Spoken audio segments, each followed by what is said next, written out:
Hello, good morning students. आज के इस वीडियो में हम सीखेंगे बाइनरी एडिशन। लास्ट वीडियो में हमने देखा था कैसे हम किसी नंबर को हेक्साडेसिमल, डेसिमल और ऑक्टल नंबर में कन्वर्ट करते हैं। तो वो कन्वर्जन हमारा फिनिश हो चुका है। अभी इस वीडियो में हम देखेंगे बाइनरी एडिशन। तो हमारा जो आज का टॉपिक रहेगा वो है बाइनरी एडिशन। Binary addition.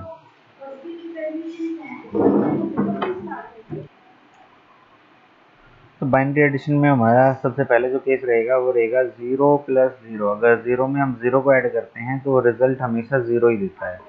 जो सेकंड केस है हमारा वो रहता है अगर हम 0 में 1 को प्लस करेंगे तो उसका रिजल्ट रहेगा 1। और अगर 1 में हम 0 को प्लस करते हैं तो भी हमारा आंसर रहता है 1। अगला जो केस आएगा हमारा वो रहता है अगर 1 प्लस 1, तो 1 और 1 को अगर हम प्लस करते हैं तो इसका रिजल्ट आएगा हमारा 10। थर्ड केस है 1 प्लस 1 प्लस 1, तो इसको अगर हम प्लस करेंगे तो ये आ जाएगा आपका रिजल्ट ये। अब ये कैसे काम करता है थोड़ा सा सिंपलेस्ट फॉर्म में हम समझते हैं। यहाँ पे सिंपलेस्ट फॉर्म लेने के लिए हम यहाँ पे कुछ नंबर ले लेते हैं 1 1 1 एंड 1। इसमें हम एक नंबर को और प्लस करेंगे, ये हमारा नंबर है। इन दोनों को हम जो बाइनरी नंबर्स हैं हमारे, इन दोनों नंबर्स को हम एडिशन करेंगे। एडिशन में हमें क्या ध्यान रखना है, देखो सबसे पहले 1 और 0 हमेशा होता है हमारा 1। 1 और 1 अगर आपके यहाँ पे दो 1 है तो दोनों में से यहाँ पे जो आ जाएगा वो 0 आ जाएगा और एक कैरी में चला जाएगा यहाँ पे। अब दोनों फिर देखो यहाँ पे फिर 2 1s हो गए यहाँ पे, तो इसके लिए भी हम यहाँ पे 0 लिखेंगे और कैरी 1 चला जाएगा। अब यहाँ पे 3। अब देखो इसमें सबसे सिंपलेस्ट फॉर्म क्या होती है हमारी, ऑड और इवन की। अगर हमारा ऑड नंबर्स में 0 हैं, अगर ऑड नंबर्स में 0 हैं तो हमारा हमेशा वहाँ पे जो रिजल्ट रहता है वो 1 लिखा जाता है। और अगर आपके 2 से ज़्यादा 1 हो जाएंगे तो कैरी चला जाएगा वहाँ पे। अगर इवन नंबर्स में 0 हैं तो वहाँ पे हमें क्या करना पड़ेगा, इवन नंबर्स में अगर 0 है तो वहाँ पे 0 लिखा जाएगा और कैरी हमेशा 1 चला जाएगा वहाँ पे। तो इधर हम देखेंगे ये ऑड नंबर्स बन रहे हैं, 3 नंबर्स हैं हमारे, ऑड नंबर्स बन जाएगा। तो ऑड नंबर में हम यहाँ पे तो 1 लिखेंगे लेकिन कैरी में 1 चला जाता है। यहाँ पे हमारे पास 1 और 1 जो हो जाएगा हमारा वो हो जाएगा 0 और फिर कैरी 1। तो यहाँ पे ये हमारा रिजल्ट बन के आ गया है इसका। अब इसको मैं थोड़ा सा सेपरेट कर देता हूँ हमारी कैरी, ताकि आपको समझ में आ जाए कि ये हमारे इस लाइन से ऊपर हमारे सारी कैरी जो कैरी गई हैं वो हैं हमारी। तो कैसे किया हमने, देखो यहाँ पे इस नंबर से देख लेते हैं 1 और 0 1। अगर 2 1 है हमारे तो वहाँ पे 0 लिखा जाता है, ये हमने 0 लिखा। जो ये 1 ये वाला 1 है ये हमने यहाँ पे कैरी में ले आए इसको, ठीक है। फिर 2 1 हो गए तो यहाँ पे सेम फिर 0 लिखेंगे और इधर आ जाएगा आपका कैरी। तो अब देखो हमारे पास 3 1 हो गए, ये वाली सिचुएशन हो गई यहाँ पे। तो 3 1s में हमने ये वाला 1 तो यहाँ पे नीचे लिखा है और जो ये वाला 1 था हमारे ये हमारे यहाँ पे कैरी में चला गया। तो इन दोनों 1s को हम फिर दोबारा इसी के अकॉर्डिंग लिखेंगे, तो ये 0 रह गया और इधर जो कैरी गया था वो हमने एज इट इज यहाँ पे लिख दिया है। तो जो इस सब को सोल्व करने के बाद इक्वेशन ये आती है, हमारा आंसर हो जाता है आपका, ठीक है। तो बाइनरी एडिशन ज़्यादा मुश्किल चीज़ नहीं है, बहुत आसान है करने में। ये हम करेंगे कैसे, वो एक बार एक और एग्जांपल लेते हैं उस चीज़ के लिए। मैंने एक नंबर लिया है यहाँ पे 1011 और इसमें हम 110 को प्लस करेंगे, ठीक है। 110 को हम प्लस करेंगे तो 1 और 0 1 हो जाएगा। 1 और 1 में हमारा 0 कैरी जाएगा 1, 1 और 1 में फिर 0 कैरी जाएगा 1, 1 और 1 में फिर 0 कैरी जाएगा 1 और ये ऐसे ही 1 नीचे आ जाएगा। तो ये हमारा हो गया आंसर, ठीक है। ज़्यादा मुश्किल नहीं है, बस वो ध्यान रखना है आपको ओड और इवन। अगर जो काउंट है आपका 1 का वो ऑड नंबर्स में जाता है आपका, तो उसमें आपका हमेशा लिखा जाएगा 1। और कैरी वो तो आपका डिपेंड करेगा, अगर 2 से ज़्यादा 1 हो रहे हैं तो एक कैरी में चला जाएगा आपका 3 तक। अगर 3 से ज़्यादा तो आता नहीं है क्वेश्चन वैसे आपका। और इसमें अगर आपका इवन नंबर्स में है तो यहाँ पे आ जाएगा आपका 0 और कैरी फिर 1 जाएगा आपका। तो ये चीज़ आपको बस एक सिंपलेस्ट फॉर्म में ये चीज़ें समझनी है आपको, उसमें बाइनरी एडिशन में कोई दिक्कत नहीं आएगी। अब एक एग्जांपल और लेते हैं हम, जिसमें हम डेसिमल वैल्यूज़ का यूज़ करेंगे, ठीक है। तो डेसिमल वैल्यूज़ के यूज़ के लिए हम यहाँ पर ले लेते हैं कि 11.01 और इसको 101.11 इसमें प्लस करेंगे यहाँ पे। तो इसमें प्लस करने के लिए हमने फिर देखो टू वंस आ गए हमारे पास, तो यहाँ पे आ जाएगा 0 और कैरी चला जाएगा 1।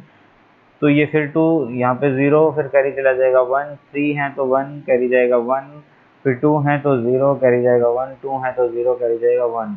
तो आंसर आपका सामने है आपके, ये आपका आंसर हो जाएगा। ज़्यादा मुश्किल नहीं है समझने में, थोड़ा सा आपको बस प्रेजेंस ऑफ माइंड चाहिए। प्रेजेंस ऑफ माइंड के साथ आप इसको बड़े आसानी से सॉल्व कर पाएंगे, तो ज़्यादा मुश्किल चीज़ नहीं है। सिंपल, अगर हम सिंपल एरर उसकी बात करते हैं तो उनसे तो काफ़ी अच्छे से ये हमारे सॉल्व हो जाते हैं। नेक्स्ट जो टॉपिक है हमारा वो है एस्काई कॉर्ड का। तो मैंने यहाँ पे एक टेबल ली है एस्काई कॉर्ड की, ये आप देख सकते हैं table number 2.5, partial listing of ASCII codes. अब ASCII stands for American standard code for information interchange. इस कोड की मदद से हम कुछ एनकोडिंग्स मैसेज है जो एनकोडेड एस्काई कोड हैं मैसेजेस के, उनको हम यहाँ पे देखते हैं। तो मैं एक एग्जांपल लेता हूँ आपके सामने, ये एग्जांपल मैं बुक से ले रहा हूँ, एक एग्जांपल और लूंगा सामने, वो कैसे करेंगे दोनों को देखते हैं।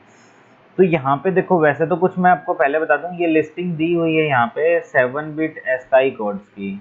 7 बिट एस्काई कोड्स की यहाँ पे एक वैल्यू दी गई है, आप देखना जो ये वाली रो रहेगी आपकी, ये 7 बिट एस्काई कोड्स की रहती है। और इधर भी यहाँ पे, तो इधर ये कुछ कैरेक्टर्स हैं हमारे, इनके लिए 7 बिट एस्काई कोड्स हैं, और इधर डेसिमल्स हैं, इधर ऑक्टल्स हैं, इधर हेक्साडेसिमल वैल्यूज हैं इनके सामने।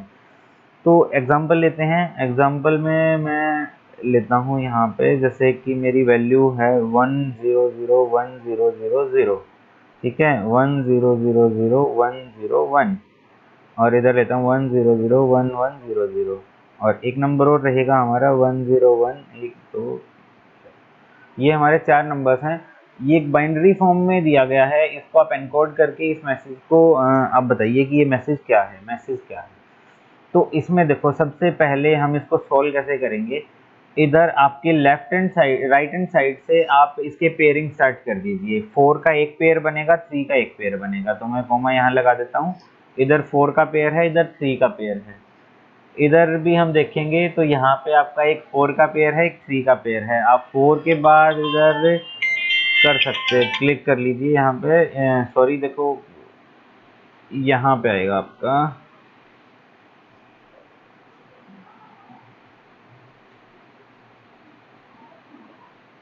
ये यहाँ पे कॉमा लग जाएगा। सो इससे नेक्स्ट जो रहेगा वो यहाँ पे 4 के बाद यहाँ कॉमा लगेगा, इसके बाद यहाँ पे कॉमा लगेगा।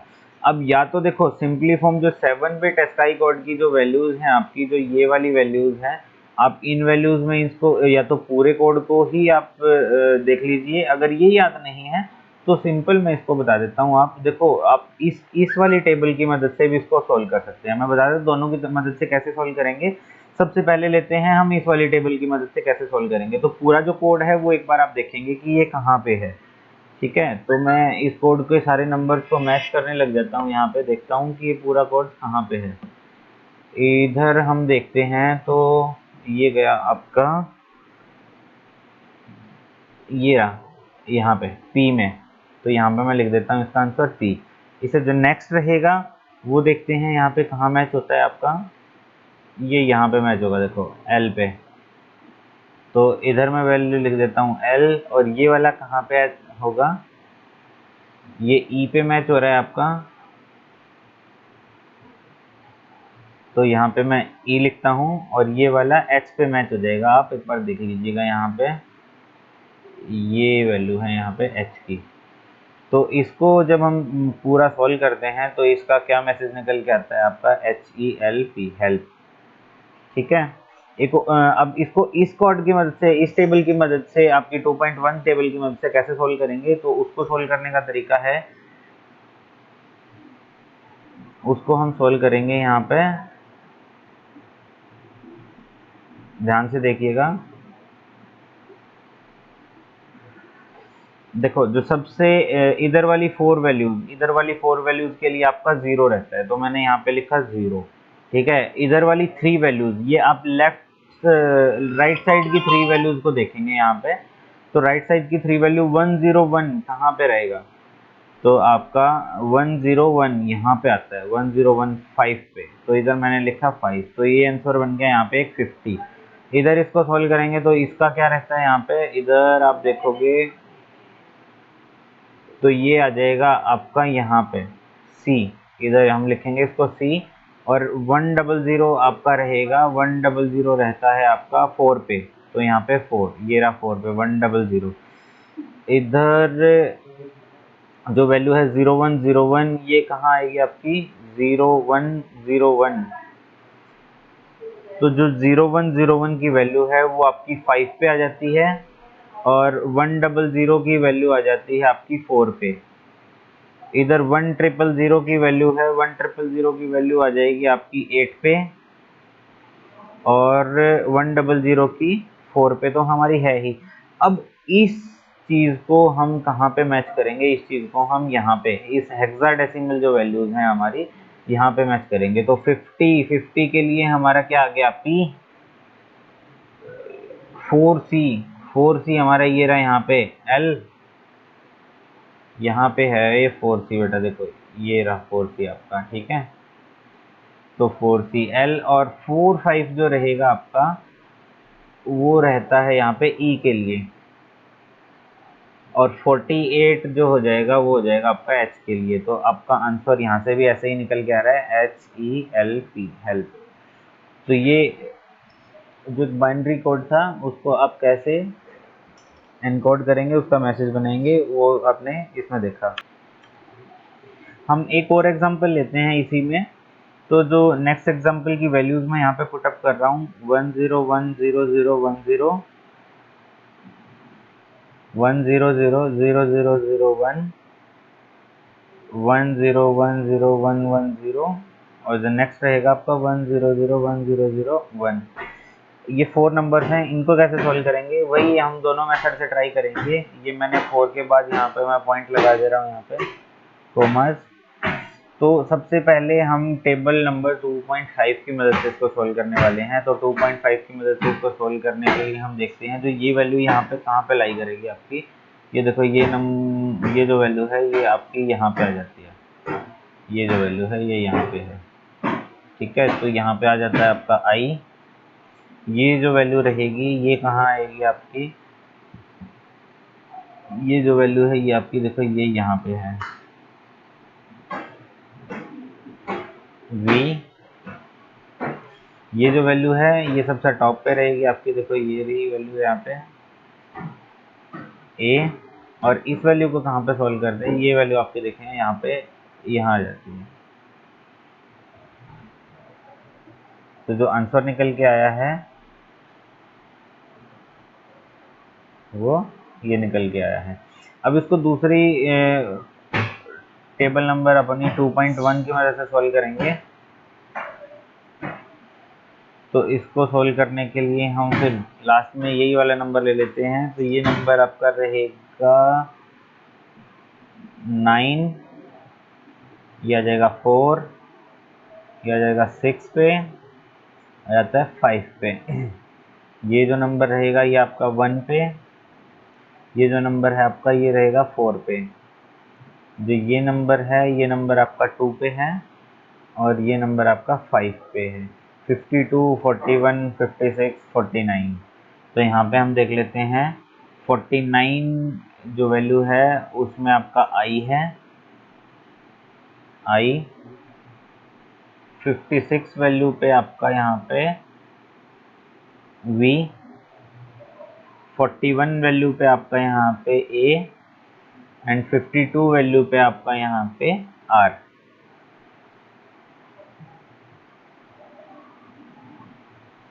तो आंसर आपका यहाँ से निकल जाता है, ठीक है। ऐसे आप इसको सॉल्व करेंगे, इजी। इससे जो नेक्स्ट बचता है आपका वो इसी में ये अभी जो हम पढ़ रहे थे ये पढ़ रहे थे ASCII, American standard code for information interchange. इससे जो नेक्स्ट टॉपिक आता है आपका वो आता है आपका ISCII। ये हो जाता है हमारा Indian standard code for information interchange.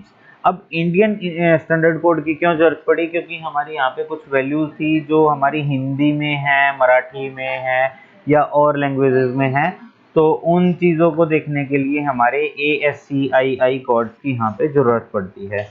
अब इसी में हम अगर बात करते हैं तो यहाँ पे दो मेन टॉपिक निकल के आते हैं,